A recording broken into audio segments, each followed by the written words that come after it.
దేవుని ఘనమైన శ్రేష్టమైన నామమునకు స్తోత్రాలు కలుగును గాక. అంకుర మినిస్ట్రీస్ యూట్యూబ్ ఛానల్కు స్వాగతం. ఈ సందేశాన్ని వింటున్న మీ అందరికీ ప్రభువైన యేసుక్రీస్తు వారి పేరట వందనాలు తెలియజేస్తున్నాను. ఈరోజు 99వ కీర్తనలో రాయబడినటువంటి మోషే, అహరోనులు, సమూయేలు వీరు ముగ్గురు ప్రార్థన చేసినప్పుడు దేవుడు వారి ప్రార్థన ఆలకించి వారి ప్రార్థనకి ఉత్తరం ఇచ్చెను అనే మాటలను మనం చూస్తాం. ఆ మాటల్లో వారు ప్రార్థన చేసినప్పుడు దేవుడు ఎందుకు వారి ప్రార్థనకి జవాబు ఇచ్చాడు అనే కొన్ని ఆత్మీయ సత్యాలను, విషయాలను, ఏ విధంగా వారు ఆ ప్రార్థనకి ప్రతిఫలాన్ని పొందారో మనం ధ్యానం చేద్దాం. ఈ మాటలని చాలా శ్రద్ధగా ఆలకించండి. ఈ మాటలు మన ఆత్మీయ జీవితానికి, ప్రార్థనా జీవితానికి ఎంతో ఆశీర్వాదకరంగా ఉంటున్నాయి. బైబిల్ గ్రంథంలో నుంచి 99వ కీర్తన 6వ వచనంలో ఈ విధంగా దేవుని వాక్యం రాయబడింది. ఏమిటంటే, ఆయన యాజకులలో మోషే, అహరోనులు ఉండిరి. ఆయన నామమును బట్టి ప్రార్థన చేయువారిలో సమూయేలు ఉండెను. వారు యెహోవాకు మొర్రపెట్టగా ఆయన వారికి ఉత్తరం ఇచ్చెను అనే ఒక విలువైన శ్రేష్టమైన మాటలను మనం చూస్తున్నాం. ప్రియులరా, దేవుడు ప్రార్థన ఆలకిస్తాడు. అందరు ప్రార్థనలు ఆలకిస్తాడు. కానీ కొందరు ప్రార్థనలకు దేవుడు ప్రత్యుత్తరం ఇస్తాడు. ఎందుకు? దానికి కారణం ఏంటి? ఈరోజు ఒక 3 ప్రాముఖ్యమైన అమూల్యమైన సత్యాలను, విషయాలను మనం చూద్దాం. దేవుని సేవకులు వారెన్ డబ్ల్యూ వియర్స్బీ అనే దైవజనులు ఒక మాట అన్నారు. ఏమన్నారంటే, ఈ భూమి మీద దేవుడు మనకు అనుగ్రహించిన అత్యంత ఆనందకరమైన, సంతోషకరమైన వాటిల్లో దేవుడు మన ప్రార్థనకి ప్రతిఫలం ఇవ్వడం అని ఆయన చెప్పాడు. నిజమే నా ప్రియమైన వాళ్ళరా, మన జీవితంలో దేవుని సన్నిధిలో మనం చేసిన ప్రార్థనకి ప్రతిఫలం వస్తుంటే ఎంత గొప్ప సంతోషం కలుగుతుంది. ఆ సంతోషం మనకి రావాలంటే మనం ప్రార్థించాలి. ఆ ప్రార్థన దేవుని చిత్తానుసారమైన, దేవునికి అనుకూలమైన ప్రార్థన చేస్తే ఆ ప్రార్థన ఆశీర్వాదకరంగా ఉంటుంది. అది ఎలాగో మనము 99వ కీర్తనలో నుంచి ఆ మాదిరికరమైన ప్రార్థన, అంటే మోషే చేసిన ప్రార్థన, అహరోను చేసినటువంటి ప్రార్థన, సమూయేలు చేసినటువంటి ప్రార్థన, దేవుని చేత ప్రత్యుత్తరము పొందినటువంటి ఆ ప్రార్థన గురించి ఈ సందేశంలో మనం చూద్దాం. చూడండి, 99వ కీర్తన అనేది దేవుడు మహారాజుగా సింహాసనాసీనుడై రాజ్యపాలన చేస్తున్నటువంటి ఒక కీర్తన. అక్కడ ప్రియమైన వల్ల ఆ కీర్తనలో దేవుని సింహాసనం, ఆయన పరిపాలనను కూర్చి భక్తుడు కీర్తిస్తూ, దేవుణ్ణి మహిమపరుస్తూ, ఆయన నామాన్ని ప్రియులరా మరి ఘనపరుస్తున్నట్లుగా మనం చూస్తాం. ఈ కీర్తనలో మొదటి 3 వచనాల్లో దేవుడు మహిమ సింహాసనం మీద ఆసీనుడై ఉన్నట్లుగాను, మహిమ పొందుతున్నట్లుగాను ఉంది. తర్వాత 4-5 వచనాల్లో దేవుడు న్యాయ సింహాసనం మీద ఆసీనుడై, అంటే ఆయన సింహాసనం ఎదుటి నుండి ప్రజలకు న్యాయాన్ని చేస్తున్నట్లుగా రాయబడింది. తర్వాత 3వదిగా చూస్తే 6 వచనం నుండి ఆఖరి వచనం వరకు, అంటే 9వ వచనం వరకు దేవుని కృపాసింహాసనం ఈ కీర్తనలో కనిపిస్తుంది. అవునండి, ఈ కీర్తన అంత విలువైంది. అయితే ఈరోజు మన సందేశం ఆ కీర్తన యొక్క వివరణ కాదు, కానీ ఆ కీర్తన 99వ కీర్తన 6 నుంచి 9వ వచనం వరకు ఉన్నటువంటి దేవుని కృపాసింహాసనం ఎదుట ముగ్గురు భక్తులు ప్రార్థించారే, వారే మోషే, అహరోను, సమూయేలు. వారి ప్రార్థన గురించి చూద్దాం. ఎందుకు? వారి ప్రార్థనకి దేవుడు ప్రత్యుత్తరం ఇచ్చాడు, ప్రతిఫలం ఇచ్చాడు. కారణం ఏంటి అనంటే, ప్రియమైన వాళ్ళరా, వీరి గురించి మనం చూస్తే వీరి నేపథ్యాలు అనేవి కాస్త ప్రత్యేకంగా ఉన్నాయి. మోషే ఒక ప్రవక్తగా ఉన్నాడు. దేవుని సందేశాన్ని ప్రజలకి అందించేవాడుగా ఉన్నాడు.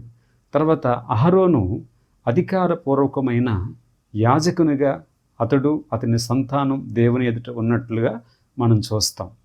మూడవదిగా సమూయేలు గురించి చూస్తే న్యాయాధిపతులలో చివరివాడుగాను, చరిత్ర గ్రంథాల్లో మనకు పరిచయం చేసే ప్రవక్తలలో మొదటివాడిగా ఆయన ఉన్నాడు. అయితే నా ప్రియమైన వాళ్ళరా, ఈయన అలాగే మోషే, అహరోనులు ఈ ముగ్గురు కూడా చేసిన ప్రార్థన ఒక సాధారణంగా వారిలో ఉండే ఒక సమానత్వం ఏంటంటే, ప్రజలు నశిస్తున్నప్పుడు వారి ప్రజలంతా పాపంలో పడిపోయి చెడిపోయి దేవునికి దూరమై దేవునికి ఉగ్రతకు గురవుతున్నప్పుడు వీరు మధ్యన నిలిచి, అంటే దేవునికి ప్రజలకి మధ్యలో నిలిచి ప్రార్థన చేసిన వారు. ప్రజలు చేసిన పాపాన్ని ఒప్పుకొని పశ్చాత్తాపపడి, దేవా మా ప్రజలను, మా దేశాన్ని దీవించండి, క్షమించండి, పునరుద్ధరించండి అని ప్రియమైన వాళ్ళరా మరి ప్రార్థన చేశారు. అలా ప్రార్థన చేయగా దేవుడు వారి ప్రార్థనను విని వారికి ప్రార్థనకి ప్రతిఫలం ఇచ్చాడు. ఆ ప్రతిఫలంలో క్షమాపణ ఉంది. ఆ ప్రతిఫలంలో ఆ ప్రియమైన వాళ్ళరా పునరుద్ధరణ, అంటే ఇశ్రాయేలు జాతి పునరుద్ధరణ కనబడుతుంది. తర్వాత అందులో ఇశ్రాయేలులకు దేవుడు దీవెనలు, ఆశీర్వాదాలు ఇచ్చినట్లుగా మనం చూస్తున్నాం. వారి గురించి మనం చూస్తున్నప్పుడు వారు చేసిన ప్రార్థనలో ఏముందండి అని గనుక మనం చూస్తే, ప్రియమైన వాళ్ళరా చూడండి, 3 ప్రాముఖ్యమైన విషయాలు ఈ సమయంలో మీతో పంచుకుంటాను. అందులో మొదటిది ఏంటంటే, వారు దేవుని వాక్యాన్ని విన్నారు. వారు దేవుడు ఆలకించి దేవునికి చేసిన ప్రార్థనకి ప్రతిఫలం పొందడానికి వారు ఎలాంటి ప్రార్థన చేశారు, వారి ప్రార్థనలో ఏమేమి సత్యాలు ఉన్నాయి, ప్రాముఖ్యతలు ఉన్నాయి అని కనుక చూస్తే, మొట్టమొదటిగా వారు దేవుని వాక్యాన్ని విన్నారు. చూడండి, 99వ కీర్తన 6వ వచనంలో మనం చూసాం కదా. అలాగే 7వ వచనంలో కనుక మనం ఈ మాటలు చూస్తాం. మేఘ స్తంభములో నుండి ఆయన వారితో మాటలాడెను అనే మాటను మనం చూస్తాం. అవునండి, 6వ వచనంలో దేవుడు వారు ప్రార్థన ఆలకించినట్లుగా ఉంది. 7వ వచనంలో మనం చూస్తున్నాం కదా, ఎందుకు దేవుడు వారి ప్రార్థన విన్నాడు, ఎలా వారి ప్రార్థనకు జవాబు ఇచ్చాడు అని రాయబడింది. అందులో మనం మొదటగా చూస్తే ఏమని రాయబడిందంటే, దేవుడు మేఘస్తంభంలో నుండి తన ప్రజలతో, మోషేతో మాట్లాడాడు, తర్వాత అహరోన్తో మాట్లాడాడు. ఆ తర్వాత చూసుకుంటే సమూయేలుతో అప్పటికే ఇవ్వబడిన ఆ మేఘ స్తంభములో ఇవ్వబడిన మాటలను మోషే రాయగా, ఆ మోషే రాసిన గ్రంథాన్ని సమూయేలు ప్రవక్త లేదా భక్తుడు మరి ధ్యానించి, పరిశోధించి, దేవుని సన్నిధిలో ఎలా ఉండాలో, ప్రజలు ఎలా ఉండాలో మరి కనుగొన్నాడు. అంతేకాదు, దానికి వేరుగా ఉన్నప్పుడు ఒప్పుకొని ప్రార్థించాడు. మొత్తానికి మనం చూస్తే ప్రియులరా, ఇక్కడ ఏం కనిపిస్తుందంటే, దేవుడు తన ప్రజలతో మాట్లాడుతున్నప్పుడు భక్తులు లేదా ఈ 3 వ్యక్తులు దేవుని స్వరాన్ని, దేవుని మాటను విన్నారు. అవును, మనకి ప్రధానమైన విషయం ఏమిటంటే, దేవుని మాటను మనం వినాలి. మన జీవితంలో మనం చేసే ప్రార్థనకి దేవుడు ప్రతిఫలం ఇవ్వాలి అనంటే, మనం మొట్టమొదటిగా గమనించాల్సింది ఏంటంటే, మన మాట లేదా మన ప్రార్థన దేవుడు వినాలి అంటే మనము మొదట ఆయన వాక్కులను, ఆయన మాటని మనం మొదట వినాలి. ఇది చాలా ప్రాముఖ్యమైనది. కాబట్టి ప్రియమైన వాళ్ళరా, మనం ప్రార్థన చేస్తున్న సమయంలో మన నోటిని మరి ప్రార్థన మనవులతో, రకరకాల అభ్యర్థనలతో నింపే ముందు మన హృదయాన్ని దేవుని వాక్కులతో నింపుకోవాలి. అలాంటి ప్రార్థనకి దేవుడు ప్రతిఫలం ఇస్తాడు. తర్వాత రెండవదిగా చూసినట్లయితే, వారి ప్రార్థనకి ప్రతిఫలం రావటానికి దేవుడు మరి ఇచ్చిన లేదా ఆ కీర్తనలో తెలియచేయబడిన మరొక ప్రాముఖ్యమైన విషయం ఏంటంటే, వారు దేవునికి విధేయతను చూపించారు. అంటే 7వ వచనంలోనే మనం చూస్తున్నాం కదా, దేవుడు వారితో మాట్లాడినని.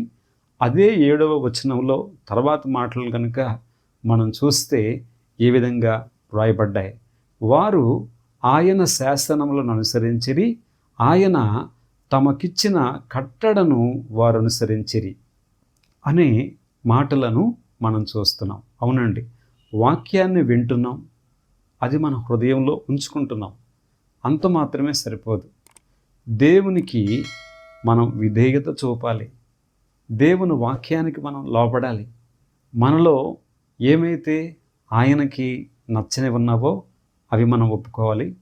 ఆయన ఎదుట మనం ఏం నేర్చుకోవాలో వాటిని మనం నేర్చుకోవాలి, ఏమైతే విడిచిపెట్టాలో వాటిని విడిచిపెట్టాలి. ఇలా ప్రభు సన్నిధిలో, దేవుని సన్నిధిలో మనం ఆయన మాటకు విధేయులు అవ్వాలి. దేవుని వాక్యంలో వ్రాయబడింది, మీలో చాలామందికి తెలుసు, ఆజ్ఞాతి క్రమమే పాపమని. అంతేకాకుండా ఆ పాపమును మనము ఒప్పుకొని విడిచిపెట్టి విధేయత చూపించినట్లయితే మరి దేవుడు గొప్ప ఆశీర్వాదాలను మనకివ్వడానికి ఆయన ఇష్టపడుతున్నాడు. ప్రియులారా, విధేయత అనేది ఫలవంతమైన ప్రార్థనకి ఒక మూలం అని ప్రియులారా మనం తెలుసుకోవాలి. అంతేకాదు, విధేయతట పరలోక ద్వారాలని తెరుస్తుందట.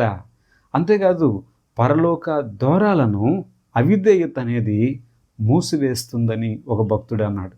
అవునండి, మనము దేవుని సన్నిధిలో విధేయత కలిగిన, దేవుని సన్నిధిలో ఆయనకి ఇష్టమైన ప్రార్థన మనం చేసినట్లయితే దేవుడు మన ప్రార్థనని తప్పకుండా ఆలకించి ప్రతిఫలం ఇస్తాడు. ఇకపోతే మూడవదిగా, వారు చేసిన ప్రార్థనకి, అంటే మోషే, అహరోనులు, సమూయేలు భక్తులు చేసిన ప్రార్థనకి ప్రతిఫలం ఎలా వచ్చింది, ఎందుకు వచ్చింది అనంటే, ప్రియమైన వాళ్ళరా గమనించండి, మరొక మూడవ ప్రాముఖ్యమైన విషయం ఉంది. వారు ఏం చేశారనంటే వారి పాపమును ఒప్పుకున్నారు. చూడండి, 99వ కీర్తనలో 8వ వచనంలో ఇలా వ్రాయబడింది, యెహోవా మా దేవా, నీవు వారికి ఉత్తరమిచ్చితివి, వారు క్రియలను బట్టి ప్రతీకారము చేయుచునే, వారి విషయంలో నీవు పాపము పరిహరించు దేవుడవు అని వ్రాయబడింది. అవునండి, ఇక్కడ ఈ వాక్య భాగాన్ని మనం చూస్తే, యెహోవా మా దేవా, నీవు వారికి ఉత్తరమిచ్చావు అన్నాడు. తర్వాత వారి క్రియలను బట్టి ప్రతీకారము చేయుచునే, వారి విషయంలో నీవు పాపము పరిహరించు దేవుడువు అంటున్నాడు భక్తుడు. అవునండి, దేవుడు మన ప్రార్థన ఆలకించాలి అంటే చాలా ప్రాముఖ్యమైనది, దేవునికి మనకి మధ్యన ఏ పాపము అడ్డు రాకూడదు.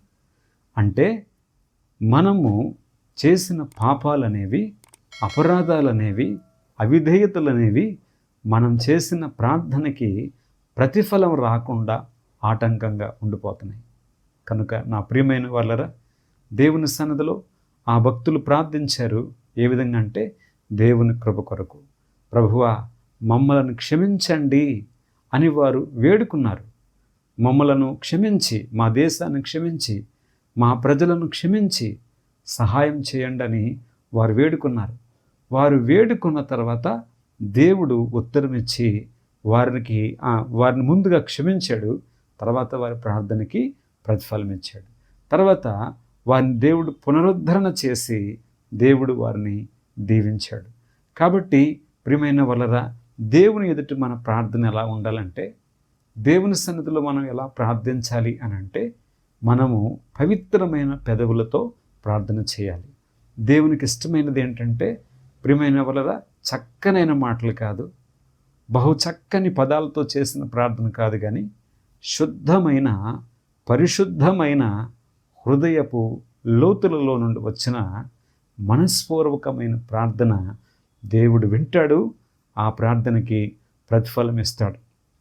అందుకే నా ప్రియమైన వలరా, ఆయన అక్కడ మనం గమనించినట్లయితే వారు చేసిన పాపమును బట్టి తన కృప ద్వారా తన కోపమును అణుచుకుంటూనే ఉన్నాడు పిల్లలు. అణుచుకుంటూనే ఆయన కృప చూపుతూ ఉన్నాడని 78వ కీర్తన 38వ వచనంలో వ్రాయబడింది. ఆ విధంగా మనము నా ప్రియమైన వాళ్ళరా దేవుని సింహాసనం దగ్గరికి మనం వెళుతున్నప్పుడు ఆయన సింహాసనం ఎదుట ఈ 3 విషయాలు మనం గుర్తుపెట్టుకోవాలి. ఒకటి, ఆయన ఆజ్ఞను లేదా ఆయన మాటను మనం వినాలి. తర్వాత ఆ విన్న వాక్యానికి విధేయత చూపాలి. మూడవది, మనలో ఉండే పాపము అపరాధాన్ని దేవుని ఎదుట ఒప్పుకొని విడిచిపెట్టాలి. ఈ విధంగా మనం ప్రార్థన చేసి దేవుణ్ణి అడిగితే దేవుడు మన ప్రార్థనకి తప్పకుండా ప్రతిఫలం ఇస్తాడు. ప్రియులరా, చివరిగా ముగింపులో ఒక మాటను మనం చూడాలి. చూడండి, హెబ్రీ పత్రిక 4వ అధ్యాయం 16వ వచనంలో ఒక మాట ఉంది కదా, సమయోచితమైన సహాయం కొరకు మనము దేవుని యొక్క కృపాసనము దగ్గరికి చేరుదము అని పౌలు అక్కడ అంటాడు. అవును, మనకి సమయోచితమైన సహాయం అంటే మనలో ఎప్పుడైనా దేవుని దగ్గరికి వెళ్ళొచ్చు, మనలో ఎవరైనా ఆయన సింహాసనం దగ్గరికి వెళ్ళొచ్చు. ఆయన కృపాసనం అంటే కృపాసింహాసనం దగ్గరికి వెళ్ళి ప్రార్థన చేయొచ్చు. మన ప్రార్థనకి ఆయన ప్రతిఫలం ఇస్తాడు. కాబట్టి ఈ విధముగా ప్రార్థించి, అంటే మోషే, అహరోనులు, సమూయేలులు ఏ విధంగా దేవుని మాటకు విధేయులై ప్రార్థించి తన ప్రజల మీద ఒక ప్రేమతో కూడిన విస్తారమైన భారంతో ప్రార్థించారో ఆ విధముగా ప్రార్థించి ప్రియులరా మనము జవాబు పొందాం. మన కొరకు, మన కుటుంబం కొరకు, మన సంఘము కొరకు, మన దేశం కొరకు ప్రార్థించే బాధ్యత మన భుజాల మీద ఉంది, మన హృదయాల్లో ఉంది. కాబట్టి ఆ విధమైన ప్రార్థన భారం కలిగి ప్రార్థించి దేవుని జవాబులు పొందుకొని మనము దేవుని దీవెనలు, ఆశీర్వాదం పొందుకుందాము గాక. దేవుడి మాటలన్నిటినీ దీవించును గాక. ఆమేన్.